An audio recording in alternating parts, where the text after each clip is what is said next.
Assalamualaikum warahmatullahi wabarakatuh. Salam guru penggerak, tergerak, bergerak, menggerakkan. Kami dari kelas 316 calon guru penggerak angkatan 11 akan praktek coaching dalam rangka mengerjakan tugas demonstrasi kontekstual, yakni membuat video coaching dalam rangka supervisi akademik. Bersama saya, Faizah Nurrohmah dari SD Islam Sunan Giri Sumber Gempol, Tulungagung. Bersama rekan saya Yeni Hibriani dari SDN 1 Bendil Jatikulon. Bersama rekan saya Desita Midusari dari SDN 1 Kepatihan, Tulungagung. Selamat menyaksikan. Terima kasih. Wassalamualaikum warahmatullahi wabarakatuh.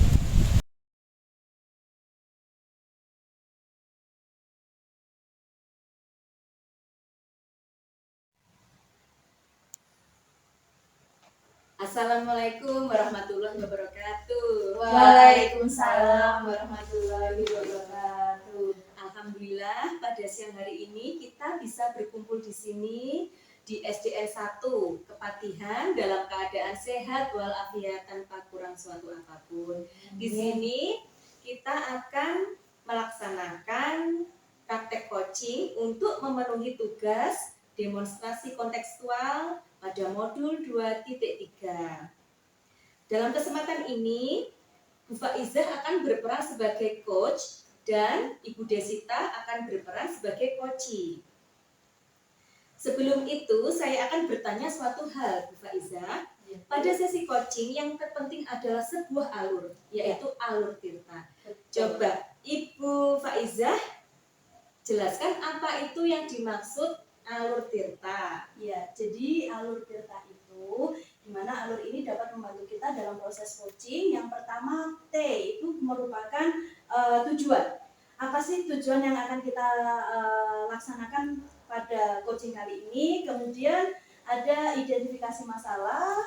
Terus sesudah kita mengidentifikasi masalah, ada yang namanya rencana aksi. Nah, rencana aksi ini adalah upaya untuk mencapai tujuan apa yang ingin kita raih di coaching ini. Dan terakhir yakni ada tanggung jawab. Jadi tanggung jawab ini adalah seperti komitmen. Komitmennya apa nanti setelah kita menyusun rencana aksi. Baik, Bu Faiz kelihatannya sudah sangat hafal sekali tentang alur tirta. Apa Bu? Iya. Di awal kita elaborasi sudah disinggung. Ketika kita rukau juga sudah disinggung. Jadi ya melontok sekali ini. Kemudian kira-kira apa yang sudah Ibu persiapkan untuk memulai coaching pada siang hari ini? Ya, jadi pada siang hari ini saya selaku coach itu sebelumnya saya sudah mempersiapkan beberapa hal. Yang pertama yakni saya fokus kepada Bu Desita selaku coach saya. Kemudian saya juga bersifat dan bersikap terbuka dan ingin tahu ketika saya memiliki kesadaran diri yang kuat. Dan keempat, menyiapkan pertanyaan yang berbobot. Bagus sekali penjelasan Ibu Faizah.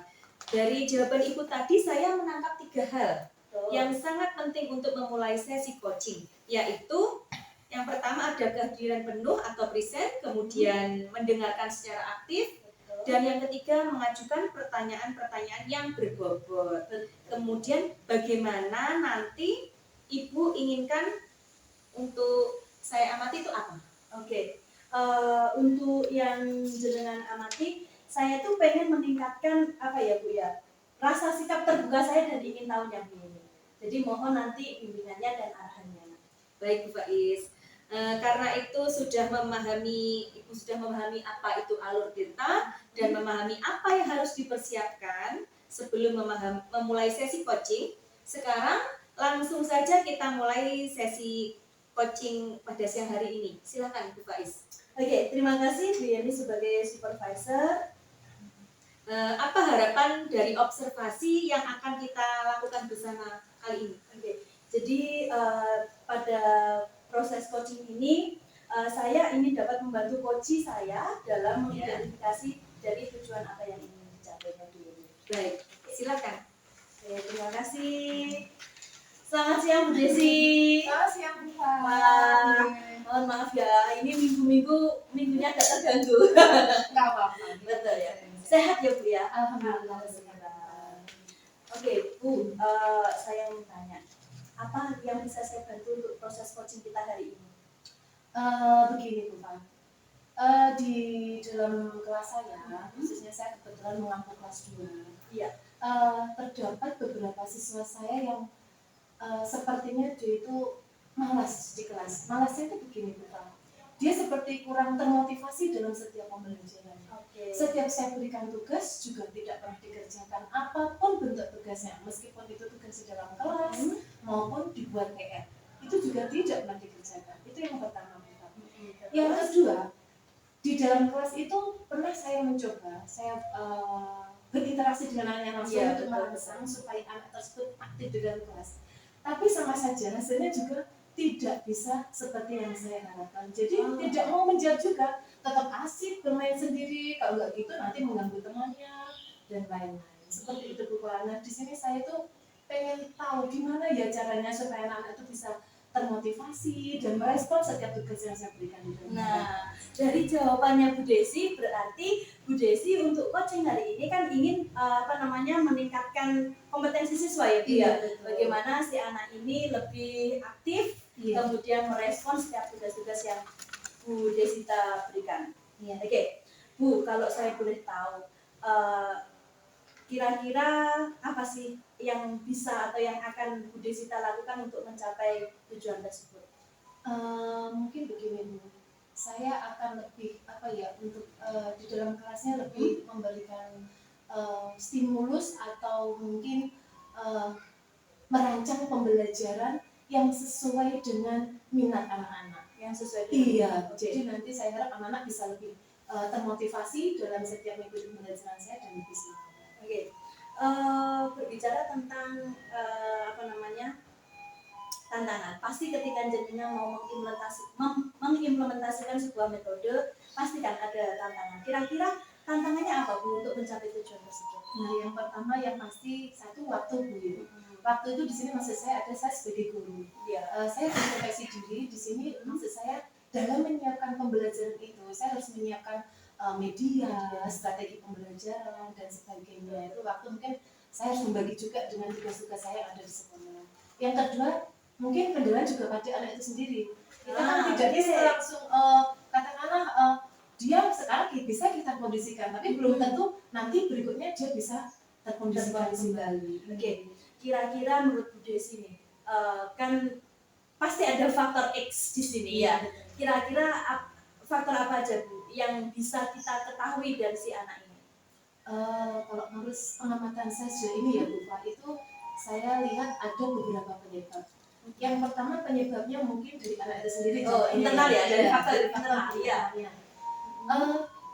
Mungkin anak-anak kurang waktunya itu ketika fokus di dalam kelas dia itu lebih asik bermain. Jadi mungkin dari anaknya itu sendiri Betul. males untuk mengikuti pembelajaran. Kurang termotivasi. Iya, kurang termotivasi. Yang berikutnya faktor kedua yaitu eksternalnya ya Bu. Dari faktor eksternal itu sendiri saya lihat kebetulan saya pernah mengkomunikasikan dengan si anak tersebut orang tuanya. Itu tuh kebetulan anak tersebut itu latar belakang keluarganya itu dari keluarga beruntung. Nah, jadi anak itu ternyata dia ayahnya itu sudah bercerai dengan ibunya, dia ikut ayahnya dan kebetulan ayahnya sudah menikah lagi. Jadi kondisi di rumahnya pun juga kurang mendukung untuk anak itu lebih termotivasi lagi untuk belajar. Berarti faktor lingkungan ya, faktor keluarga juga selain dengan faktor dari internal. Kira-kira Bu Desi, setiap anak itu kan pasti punya kelemahan, tapi pasti dia juga punya kelebihan. Sisi positif apa kira-kira Bu yang bisa kita ibaratnya bisa kita gali, potensinya mungkin yang bisa kita dampingi supaya dia bisa berkembang? Begini Bu Pak, sepertinya anak tersebut itu kalau saya lihat ya mungkin masih pengamatan saya masih berusaha untuk masih kadang-kadang saya lihat dia tuh punya kemampuan seandainya dalam mempelajari sesuatu itu kalau dia saya beri contoh benda yang konkret gitu dia bisa dengan mudah memahami pembelajaran saya dan jadi lebih mengamati. Berarti seperti itu. Iya. Bisa saya tangkap tentang gaya belajar juga berpengaruh ya Bu, media pembelajaran yang dipakai. Oke. Terus Bu Desi mempunyai permasalahan seperti ini. Apa sih kira-kira yang akan jenengan lakukan? Kan si anak ini misal jenengan katakan kalau kita menggunakan media yang real gitu kan, dia lebih termotivasi. Kira-kira rencana apa yang Bu Desi bakal lakukan? Begini Bu, saya kok punya gambaran ini ya. Mungkin nanti saya akan menerapkan pembelajaran di kelas yang satu untuk strategi pembelajarannya. Nah, mungkin saya akan merubah strategi pembelajaran saya yang selama ini mungkin cenderung atau monoton dengan metode ceramah. Oke. Nah, mungkin nanti akan saya ubah, mungkin saya beri video, kemudian juga media-media yang lain yang mendukung dari pembelajaran yang saya sampaikan pada hari itu. Begitu, Bu. Berarti iya Bu, memang ya ketika pembelajaran yang monoton siapapun lah anaknya mungkin juga nggak bakal ada apa ya, motivasi belajarnya mungkin rendah, tapi ketika dengan menyelingi memberi selingan seperti pemanfaatan media pembelajaran diselingi dengan video, anak-anak itu pasti lebih suka. Nah, Bu Desi, bagaimana Bu Desi nanti mengukur keberhasilan apa yang jenengan terapkan ini? Oh, ini berhasil, dapat meningkatkan murid saya yang seperti ini menjadi yang seperti ini. Nanti rencana saya kok begini ya, untuk keberhasilan anak ini mungkin dengan beberapa asesmen. Yang menggunakannya pertama ya khususnya yaitu penilaian formatif ya Bu. Nanti melihat dari hasil ulangan hariannya, kemudian tugas-tugas yang saya berikan dikumpulkannya itu tepat waktu, kemudian mungkin juga bisa saya ukur dari sumatif akhir semesternya juga.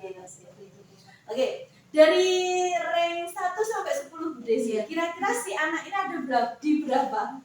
Situasi seperti ini ada di rank berapa? Ini yang sebelum saya melakukan Sebelum, betul. Kalau sebelum saya melihat itu paling ranknya itu antara 5 dan 6 Bu. 5 ke 6. Kemudian Bu Desi ini ingin menaikkan di rank berapa? Paling tidak ya antara 8 dan 9 lah.